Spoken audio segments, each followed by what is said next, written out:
Halo, pernah nggak sih janjian sama teman, taunya nunggu di tempat yang salah gara-gara salah paham soal lokasi?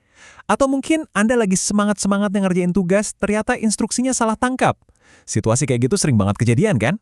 Nah, hari ini kita bakal bahas nih, satu ungkapan keren dalam bahasa Inggris buat situasi-situasi kayak gitu. Momen di mana kita sadar, loh ternyata selama ini aku salah. Itu rasanya campur aduk ya. Ada malunya, ada keselnya dikit, tapi ya itu manusiawi banget. Justru momen-momen kayak gini jadi pengingat buat kita betapa pentingnya komunikasi yang jelas. Jadi, gimana sih cara ngomonginnya dalam bahasa Inggris? Jawabannya ada di satu idiom yang sangat berguna dan kedengarannya pintar. Under the misconception. Oke, sekarang yuk kita bedah bareng-bareng ungkapan ini, sebenarnya apa sih artinya? Gampangnya gini, under the misconception itu artinya seseorang punya pemahaman yang keliru, yang nggak sesuai sama fakta. Coba bayangin deh, peta yang ada di kepala Anda itu beda sama peta dunia yang asli.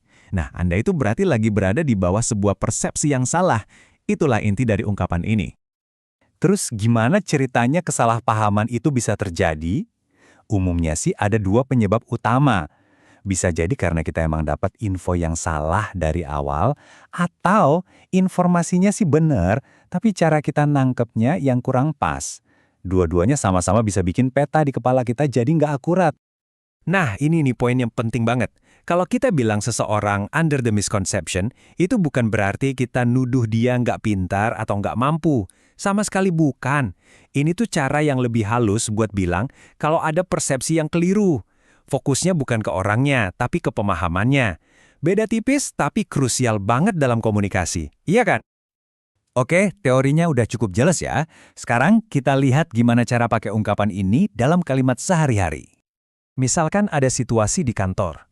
Teman kerja Anda mikir sebuah proyek penting itu udah kelar, padahal masih banyak banget kerjaan. Nah, dalam situasi itu, Anda bisa bilang, dia masih dalam kesalahpahaman bahwa proyek itu sudah selesai. Dan dalam bahasa Inggris, kalimatnya jadi gini, he is still under the misconception that the project is already finished. Coba deh kita ucapin bagian pentingnya sama-sama ya. Under the misconception. Keren. Contoh kedua, yang ini pasti sering banget kita dengar atau bahkan kita pikirin sendiri. Banyak orang dalam kesalahpahaman bahwa harga murah selalu berarti kualitas buruk. Ini stereotip yang umum banget kan? Nah, versi bahasa Inggrisnya, many people are under the misconception that cheap prices always mean poor quality. Kelihatan kan, gimana idiom ini bisa dengan pas banget menggambarkan sebuah keyakinan umum yang sebetulnya keliru. Terus kenapa sih penting banget buat ngerti idiom ini? Jawabannya adalah karena ini nyambung banget sama yang namanya klarifikasi. Coba kita lihat alurnya ya. Satu kesalahpahaman kecil aja, itu bisa bikin tindakan kita jadi salah. Terus, tindakan yang salah bisa berujung pada keputusan yang merugikan. Nah, disinilah peran klarifikasi.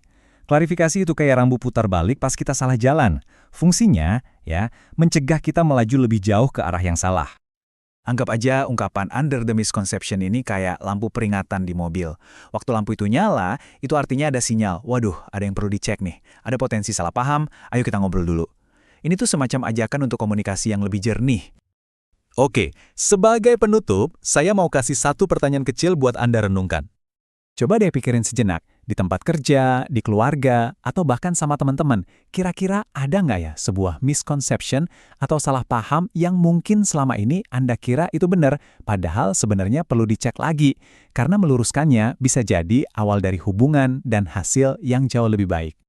Nah, itu dia pembahasan kita soal under the misconception. Semoga penjelasan ini bikin Anda lebih pede lagi buat berkomunikasi dalam bahasa Inggris ya. Terima kasih sudah menyimak, sampai ketemu lagi di kesempatan berikutnya.